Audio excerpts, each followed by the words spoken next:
containerization and the backup of containerization. Containerization can be a complicated subject matter, and I think Ian does a good job in simplifying it. I don't want to call it dummies guide really, but he sets the pace in terms of what containerization is about, how does it work, what's its evolution, and then talks about why the backup of that is relevant using a Kasten application. Kasten was an acquisition done by Veeam a couple of years ago, probably 2 years now, 3 years, not yet, 2 years, right, Ian? Yeah, it's just about 2 years. About 2 years, yeah. Coming up on 2. Yeah. Okay, so what we're going to do is the agenda for today is we're going to hand over to Ian in a moment.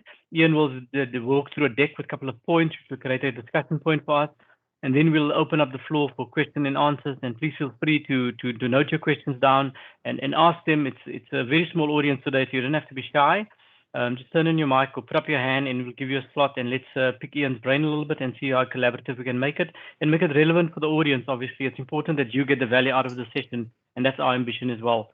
So I'm going to go quiet for now, and Darren will go quiet, and we'll hand over to Ian. Thank you, Ian. Perhaps I can just introduce the speakers quickly. I didn't do that earlier. So most of you would know Darren and Ian by now because you would have seen them in our previous workshop. We run these workshops to bring technical value to our customers as opposed to large webinars. They're meant to be small audiences to make it a little bit interactive. Darren is the channel manager who looks after First Technology from a Veeam perspective, and Ian is the head of system engineers for South Africa at Veeam. So yeah, so over to you, Ian. Thank you. Thanks, Faraz. I'm just going to ask that if someone puts a hand up, you'll just let me know, or just stop me because while I'm presenting, I can't see. Perfect. I'll keep an eye on that for you. Yeah. Okay. We'll do that, but we also have the question and answer session later on if the customers want to keep it for then. 100%. Okay. Can you see my screen? It's up, not in play mode yet. There we go. 100%. You all systems go. Okay. Just give me a second. Okay. Yeah. I'm just going to go over a high level on Kubernetes so that you can understand how Kasten fits into the infrastructure or fits into an IT organization. I've done a few of these and I deep dive into the technical pieces, but I'm not going to do that today. I'm just going to keep it as high level as possible and keep it as a discussion point for us. So again, I'm Ian Engelbrecht, so team lead for the system engineering team in Africa. And the agenda that I'm going to go through to give this high level is we're going to start with Kubernetes, the building blocks, how we got to this point in technology, Kasten K10, what it looks like, and then Kasten K10 plus Veeam backup and replication, where that integration is going to come into. So it's fundamental to understand how we got to this point of containerization. And if we look at a timeline over the last, let's say, 2 decades of data center technology changing, we can see the change in how we're consuming technology. And if we start from the beginning, primarily we had physical systems, right? So you had a physical server, which was hardware that you procured. You loaded an operating system on it, which could Windows or Linux or Unix, and then you would run your apps on top of that operating system. We then moved that through time, and we created an abstraction layer, which was then virtualization. And what virtualization allowed us to do was to share that same hardware, but create multiple operating systems. And this was key. So we wanted multiple operating systems on a single hardware, but we couldn't do it if it was just standalone. So we had to create a virtualization layer. And then on top of that, we could run multiple virtual machines, which have Windows, Linux, Unix, so on. And then we could then, inside of that operating system, run our application. So it was the operating system sharing the hardware. And then we move a bit forward to that in the next column, third one being infrastructure as a service. And I put this in because this is quite relevant. We changed from managing our own infrastructure to renting this infrastructure from either a service provider locally or using one of the hyperscalers like GCP, AWS, or Azure. Now you take away the management of that abstraction layer and you're just looking after your virtual machine. So you no longer have to worry about hardware. It's infrastructure as a service, and you're just deploying virtual machines on top of that platform. Then we shift into containerization. If you look at containerization, we're abstracting the next layer. We're taking the application off of the operating system and we're sharing an operating system. We're no longer sharing hardware to different operating systems. We're sharing applications to a single operating system. Sorry. So none of these technologies are falling away. And in my experience and discussions with customers, you will see a little bit of all four different aspects in the customer's infrastructure. So there will always be a certain level of physical systems, certain physical systems that cannot be virtualized because they're dependent on a certain type of hardware that requires a direct connection, and hence it can't be virtualized. There's a lot of other use cases on why you would keep something physical. There's customers that are running a bit of virtualization. So those workloads they could virtualize, they then save costs because they could then share single hardware and run these physical infrastructures as virtualized VMs sharing the same hardware. This could be on Red Hat virtualization. This could be VMware, Hyper-V. It could be AHV, Acropolis, right? And then you have certain applications that have moved into infrastructure as a service. So instead of procuring new hardware to re-virtualize and add your new workloads, it's now certain external services can be moved into public cloud or into the hyperscalers like Azure, AWS, or GCP, and they can live there. And it works in that fashion. Certain things can't go to public cloud purely because they have a dependency on something. It could be a certain type of database that the cloud doesn't support. It could be latency to get to the user. There's a few use cases on why things still stay on-prem, virtualized, or physical. And then containerization. Containerization, I'll go into further information on or detail on what allows you to containerize, but containerization works in certain scenarios. In certain scenarios, it's better to keep keep it as a virtual machine rather than as a container. None of these, like I said, are going away. There's a use case for every single one of them, and we're going to see a blend or a hybrid approach, which is the buzzword now. So customers are not 100% cloud or 100% virtualized or 100% containers or 100% physical. It's a blend. And when it comes to data protection, we need to cover all of these different aspects of the technology. So the biggest question is which one to choose, right? So you have a project internally, you need to deploy a new workload or a new system or new application. Do I put this into Azure as a virtual machine, or do I just deploy it as a database in platform as a service, or do I consume software as a service, or do I deploy this on some physical kit in a data center, or do I virtualize this as a virtual machine on VMware or Hyper-V, or do I create a container application or pod and deploy that in Kubernetes or in Docker? These are the biggest questions, and to determine that, there's specific use cases that I'll go through, but I'm going to mainly focus on virtualization versus containerization.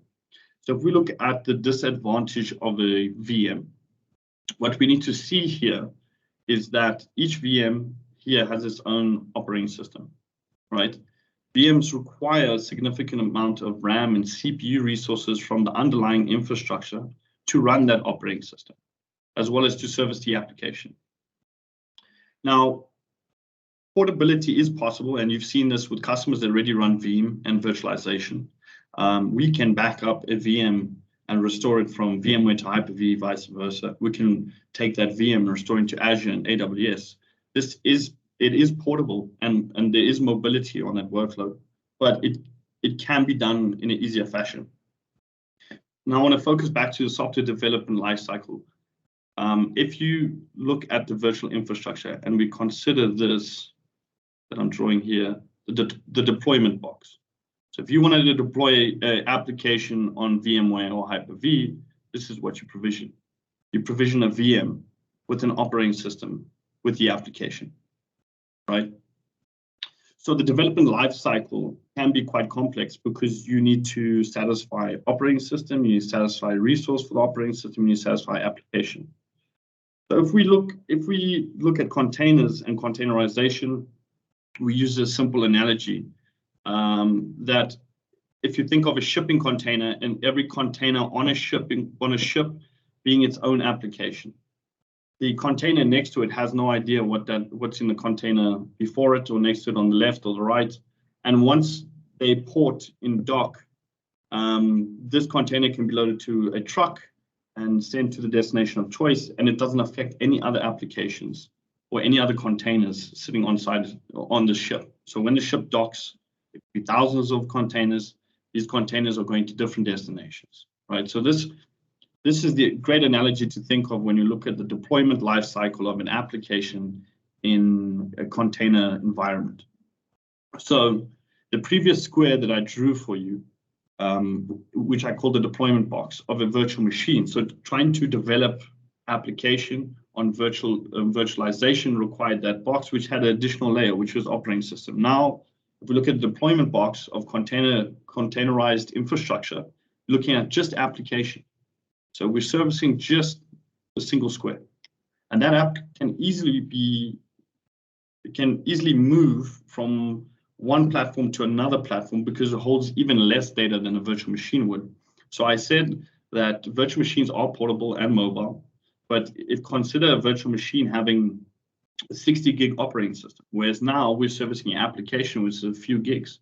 We can move that few gig application from one containerized platform to another, to a cloud containerized platform.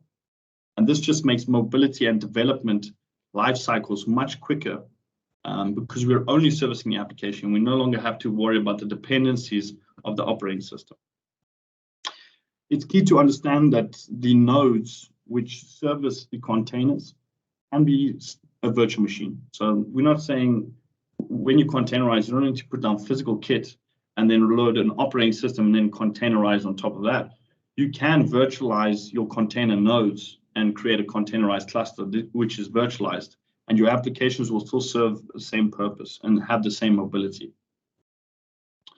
So the disadvantage of containerization, and this is key to when to choose when to containerize, is that the way that containers are developed, the host has a single operating system. So instead of each app having its own OS, like a VM, it's just an app.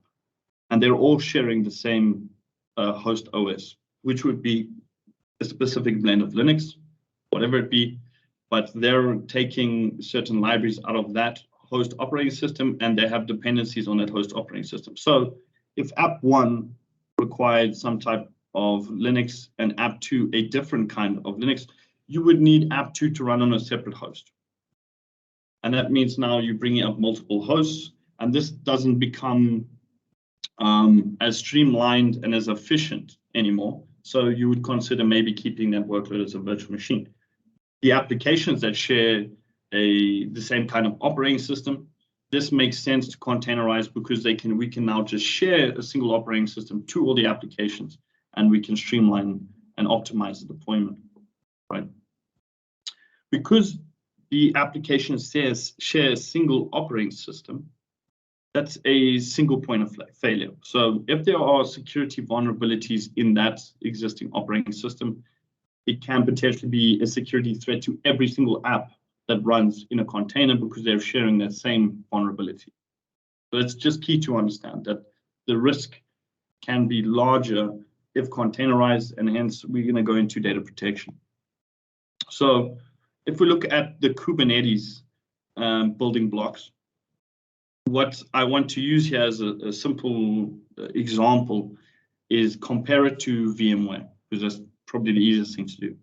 You can have a distribution of containerization or host operating system, which has a container engine installed. And we could say that is a single node like this, right? And a single node, we'd say, is the equivalent to, let's say, an ESXi host, right? Which is a standalone VMware host. Now, if you have two standalone VMware hosts, for you to move a VM from one host to another host can be quite complex. So we bring in a layer of orchestration, which is vCenter. You plug vCenter in to these two ESXi hosts, and you suddenly have a clustered vCenter or clustered VMware environment. You can use things like DRS, which automatically moves a VM from one host to another host.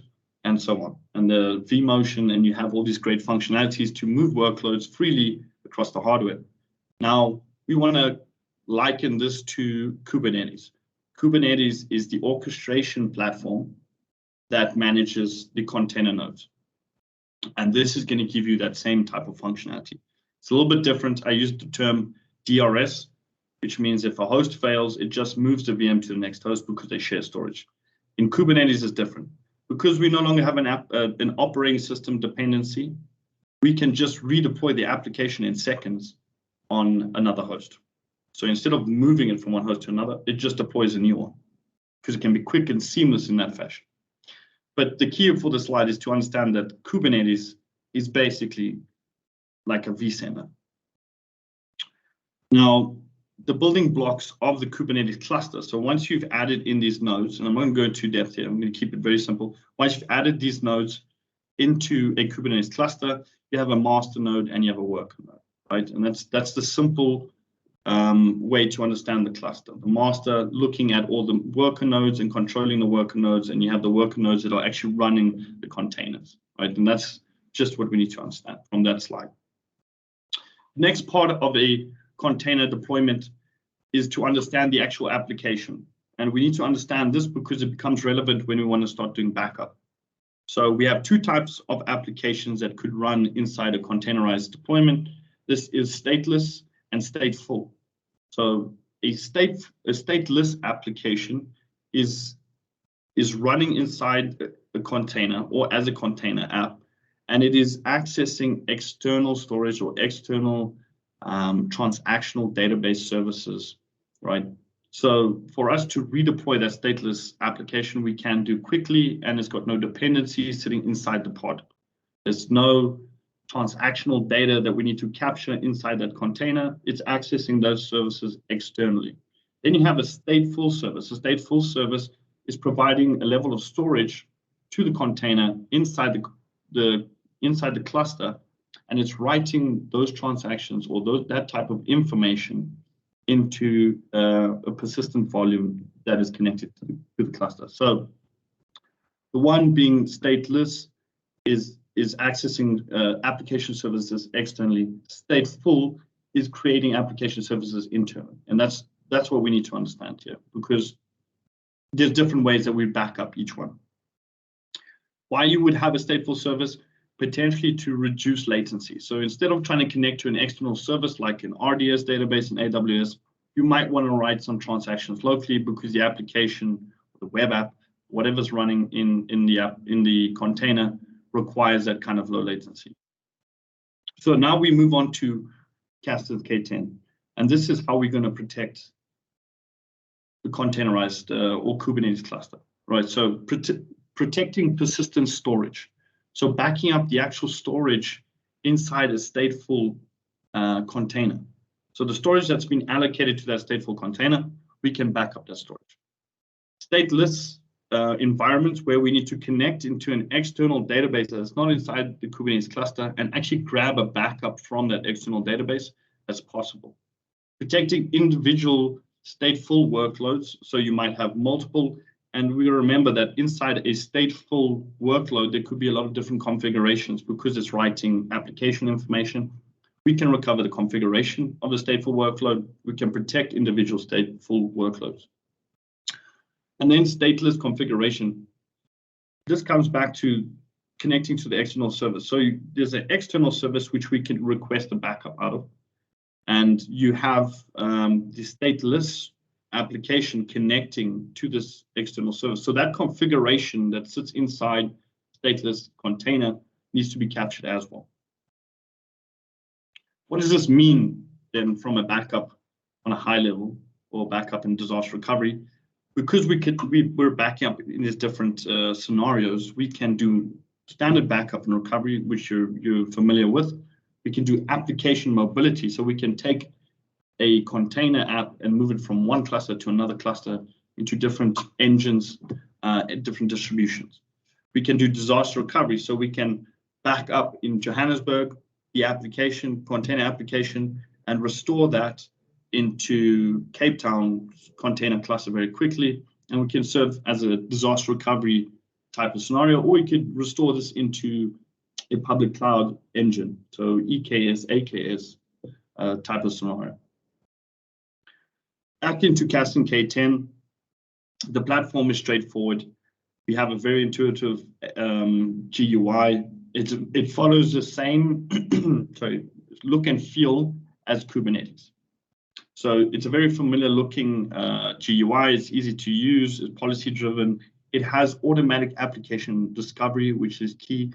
We connect it to Kubernetes and it will automatically pick up, these are your applications. It understands the applications and we can start creating backup policies to protect these applications, right? It's built off of Kubernetes API. So we connect into Kubernetes and we can then run certain types of backups, which I'm going to go into here. So the orchestrator APIs we connect into. So we connect to the Kubernetes cluster specifically, and we can then orchestrate and protect certain levels of the Kubernetes cluster. We have infrastructure API, so we can connect into the storage layer underneath and actually request snapshots and certain level of backup off of the underlying storage that's been presented to the Kubernetes cluster. And then we have application framework, and this takes me back to the discussion I had with stateless, stateful type of container apps running inside this cluster.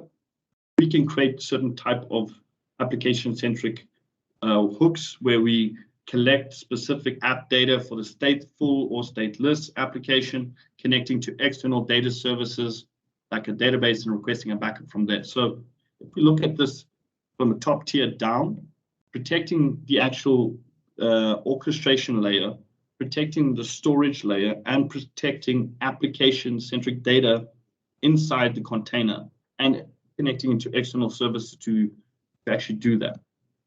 So let me move ahead. This is just a sort of high-level overview of the different things that we support, but this is an example.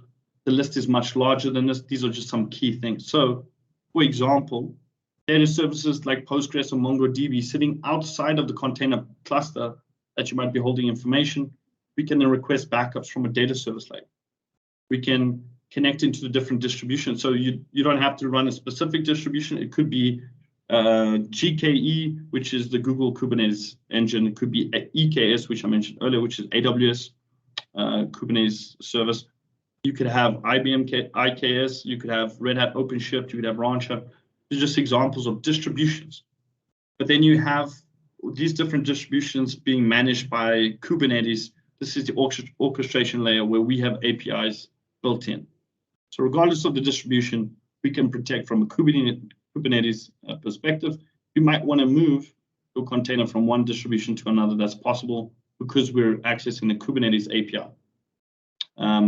We back up, like I said, off the data services layer, as well as we have storage integration direct with certain providers, as well as CSIs, which allow us to collect backup information straight off of the storage.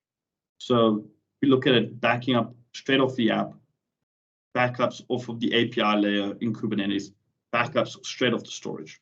And with those three, we have a full system backup of a Kubernetes pod or Kubernetes application. And this allows us to actually move it from one cluster to another cluster or into different distributions because of the way we're backing up. Coming to the end, we acquired Kastens, and now it's the point where we're integrating Kastens into our Veeam backup and replication. So Veeam backup and replication is our data center backup and replication product. So if you have a blend of some virtualization, some physical, some cloud VMs, and some containerization, we can provide this all through a single console now or in the coming month, because we have a plugin that will connect Kasten K10 into the Veeam backup and replication console. So you can back up through Veeam backup and replication, your virtualization layer, your physical layer, your infrastructure as a service layer, and then Kasten K10 will take care of your containerization. This will all connect into Veeam, VBR console, and you'll be able to then send this data into a Veeam single repository or move this into object storage layer for long-term retention, which could be cloud. And that brings me to the end of my presentation.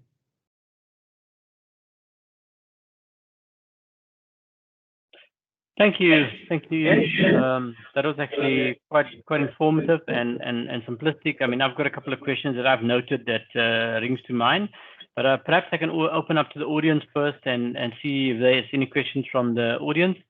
We've got quite a few customers here, some familiar names. Welcome, guys. If I didn't get you early on, do any of you have any questions for Ian specifically? Otherwise, I've got a few things to ask him. Please feel free to put up your hand or let me know if you've got a question. So one of the things that come to mind for me, Ian, is that we've heard a lot about containers now for many years, obviously, and the two biggest containers platforms that we hear about is Docker or Kubernetes. What, from your experience, has been the adoption of containers in customers from a dev perspective, I guess? From a usage, I mean, we're seeing this uptake. It's happening. It's not as fast-paced as what we're seeing in EMEA or in America, but this is developing locally. We're seeing more and more customers, especially development houses, guys developing applications. They understand that the life cycle using containerization is much shorter than trying to develop on virtual infrastructure. So we're seeing more and more uses of this. I think the biggest shortfall there is skills, and I've said this before. So we're missing a few skills, but I see that there's going to be more and more. We'll see more and more adoption from container perspective. Okay, I mean, hybrid. Yeah. Model. I mean, it's the modern development platform, right? I mean, and I think what I've seen is that where customers have got, I'm going to use the word legacy applications. You can't port those legacy applications into a container. You have to start building it fresh. So people wait maybe a timeline in the life cycle where they say, okay, this is the deadline of the old application. We're now going to build a new gen application inside a Docker mode. And we're starting to see customers starting with new projects and playing with Docker. That's what we've seen in our customers, is that the old applications are remaining intact because they're just too huge to try and redevelop from scratch. And they're starting to add new stuff inside a containerized environment. And what they do with the old applications, I guess, will depend on the lifespan of that application, whether they've got appetite to redo it or not.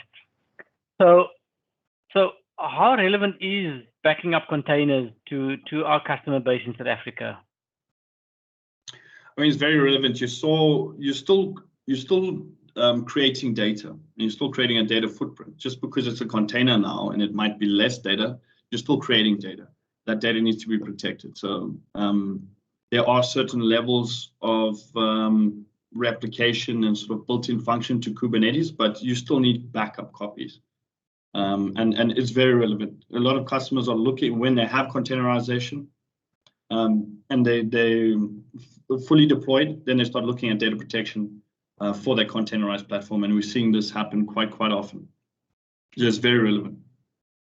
So that makes sense to me. If customers are running the containerization on premise, in other words, they've got physical hardware. There's always a risk with physical hardware, whatever it might be. Call it the building burns down or failure of hardware, whatever the case might be. Naturally, it's built into a cluster, which means it's got some resilience in it. But what if I'm running containers in the cloud? I mean, how relevant is it for me to back up then? It's still relevant because from a cloud perspective, again, it's a shared responsibility model. So even if you're getting containerization as a service, you still need to manage the information inside the container and what the container is creating. Imagine using Azure or AWS snapshots to protect a container cluster or nodes. You'd have to restore entire node. Whereas what we're offering from a Kasten's perspective is hooking into the application inside the container, hooking into the storage layer, hooking into the configuration, the settings, and actually restoring that and allowing you to take it from AKS, which could be Amazon Kubernetes Service, into Azure into EKS, which could be Amazon. And that's what they're looking for, the portability, the mobility, because it doesn't help that you have a portable app, but you can't move it between hyperscaler. Okay, you also indicated, and Charles has put up his hand for a question there, or rather he's posted one. I'm going to come to Charles in a moment. Thank you, Charles. Talking about the same track, I mean, you're talking about the containers using libraries, and you can't use different platforms, in terms of the environment. So the container needs to stay on the same platform. Now, how does that exist between multiple to hyperscalers? If I've got a container in Amazon, can I move that container to Google? or on-prem? Yeah, 100% you can. Sorry. What they're sharing is an operating system. So we can protect the application. We can move it to another Kubernetes engine or distribution that which could be running on-prem, could be running in a different cloud. You still have that same operating system layer in that platform we're moving it to. So it's just the dependencies that the application requires from the OS. We move it from Azure and it's running on a certain type of Linux. We can move it into AWS in a different distribution, but it's still running Linux. Okay. All right. So coming back to Charles' question, Charles is asking, what makes a Veeam backup or Veeam backups different to Microsoft Azure backups? Charles, is that a generic Veeam question or one specifically with regards to containers? If I may just ask a clarification from you. Hi, Faraz. Hi, Can you Charles. hear me? Can you hear you? No, it's just a Veeam question, generic Veeam question, but I understand what Ian is saying. This is more to drilling down into the application, getting the configuration and being able to restore that to a different location, as I think opposed to Microsoft backups where you back up the whole environment. Are you saying that you can't actually get, if you want to restore a single Kubernetes environment, you need to restore everything. You can't get individual configuration out. That's what I understand from what you're saying, right, Ian? Yeah. In a certain level, yes.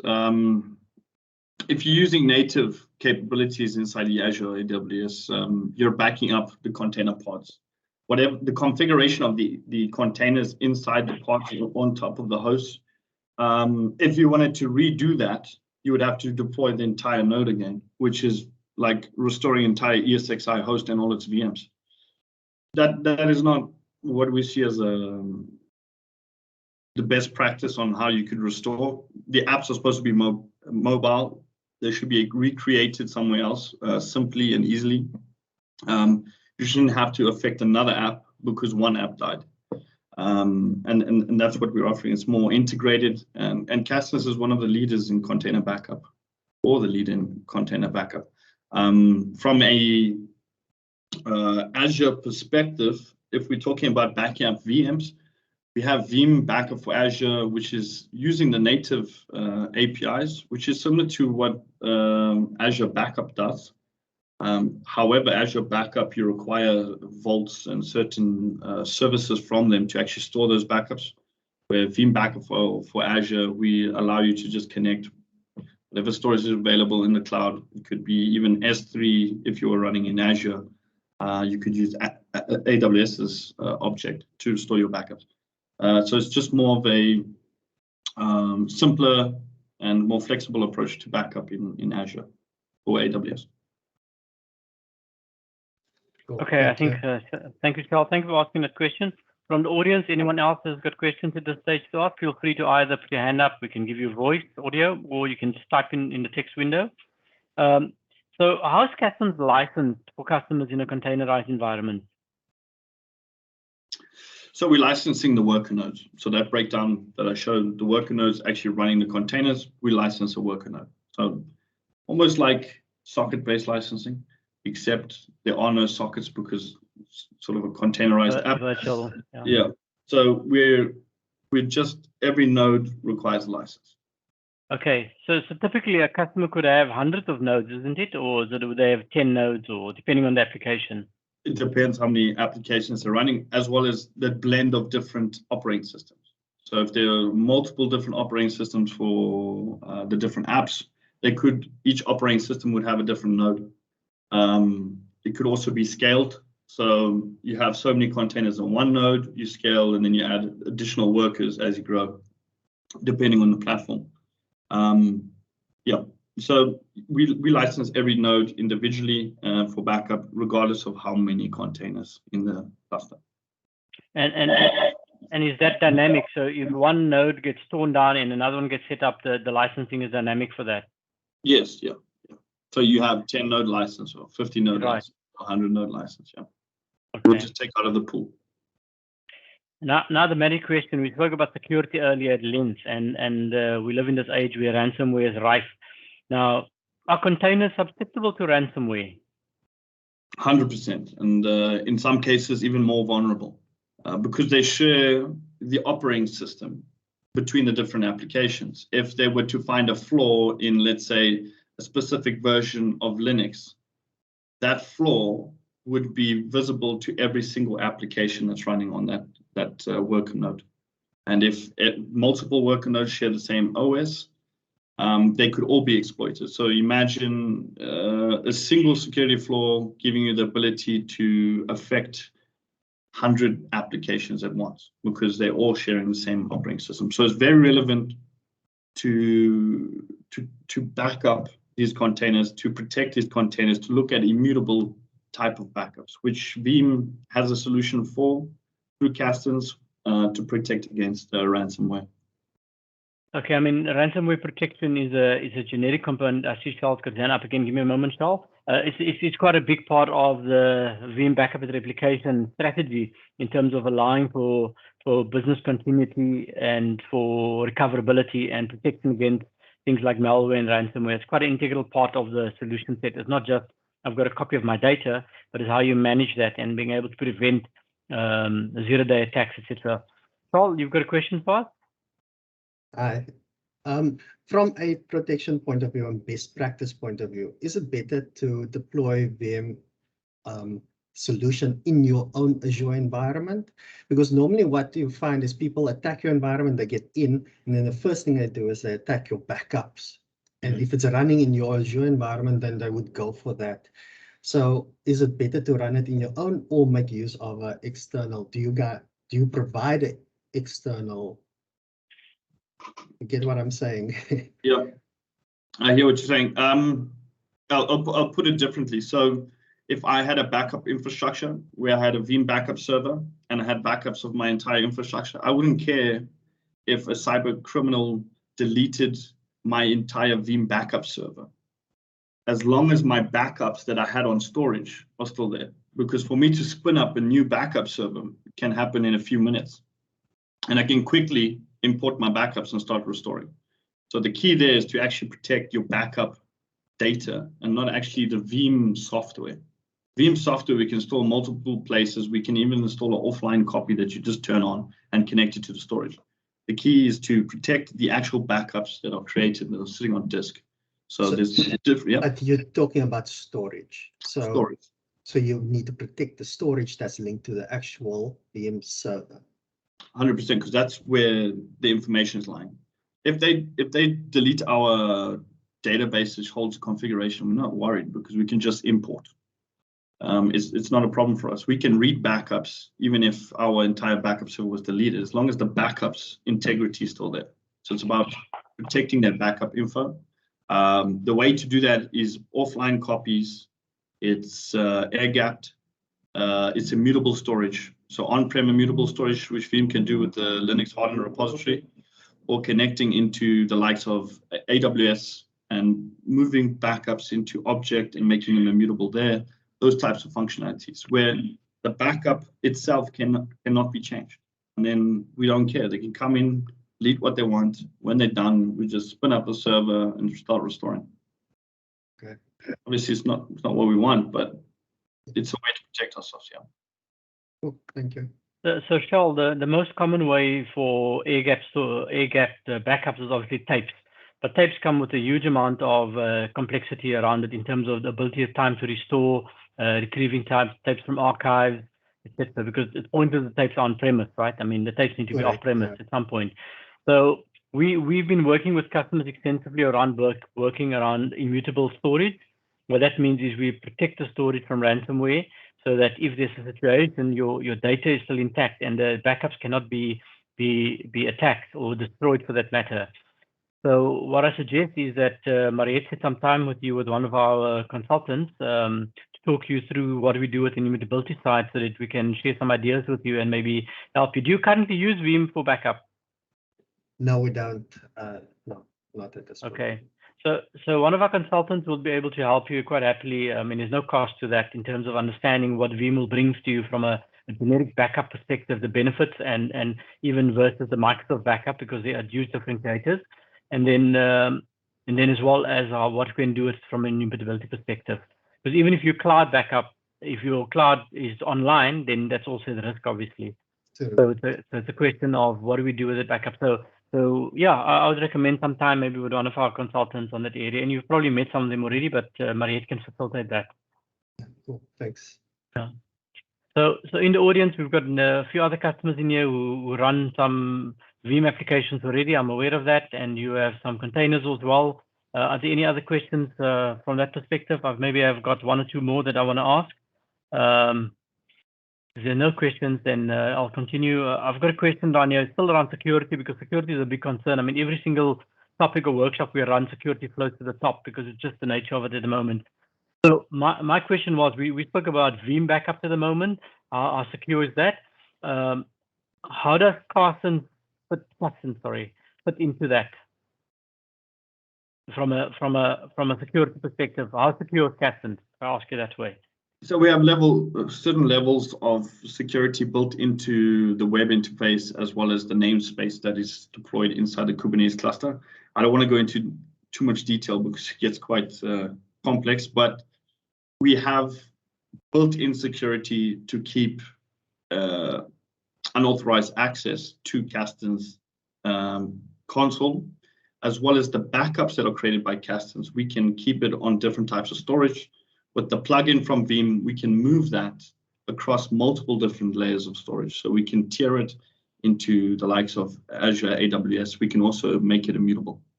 So it's more about, again, it's about protecting the backups Kasten made. Obviously, the first line of defense is your security products, your firewall, intrusion prevention, so on, these types of technologies. But if there's a zero-day threat and they're able to exploit something, get through a firewall, you need to ensure that your last layer of defense, which is your backups, cannot be removed. So they can do whatever they want to the container platform if they get in, delete all the container apps or encrypt them. As soon as you close the hole, we know that the backups weren't touched because they were immutable. We restore those backups back into production, business as usual. Obviously, could have done. All right. Okay. So at least we know that the same way Veeam keeps your data secure from immutability, we can do that with Kasten's as well. Okay. And perhaps the last question on my side then, it would be, how well does Kasten's align to Kubernetes best practices from a backup perspective? Yeah, it's built off of Kubernetes API, and it is one of the leading products to use for container backups. We are very close to Kubernetes as a product, and we actually release new updates and capabilities sort of on a monthly basis. It's actually quite a short development cycle that we have for Kasten's, purely because the open space or the open source community is always changing, different flavors of OS, different capabilities in the application, and these are things that we need to support continuously. So it's a very short development cycle, and hence we have to then be closely aligned to the likes of Kubernetes as a vendor. Yeah. Okay, awesome, man. Good stuff. Yeah, so thank you. I don't see any more questions from anybody. Darren, I don't know if there's anything you wanted to add from your side. All good from my side. Thanks, Feroz. Okay, thank you. So I want to say thank you to Ian. If you've got nothing else to add, Ian, then I think we're going to close the session. It was a nice short one today, but hopefully the audience got the value from it that we needed to do. It should be about the quality and not the time. Otherwise, we'll be here for hours if we were using that as a benchmark. So I want to say thank you to Veeam for helping us in the session, and Ian giving his time to prepare for it and present to us and discussions. Thank you to Jolene on the marketing side who coordinated all this stuff. That takes a lot of effort in the background. So thank you for your assistance there. And thank you to the audience for attending and for asking questions as well. It's appreciated. So we'll close the session and say have a good day. Stay safe, keep your social distancing, and stay warm. Thank you. Thank you all for the time today. Thanks. Ciao. Cheers.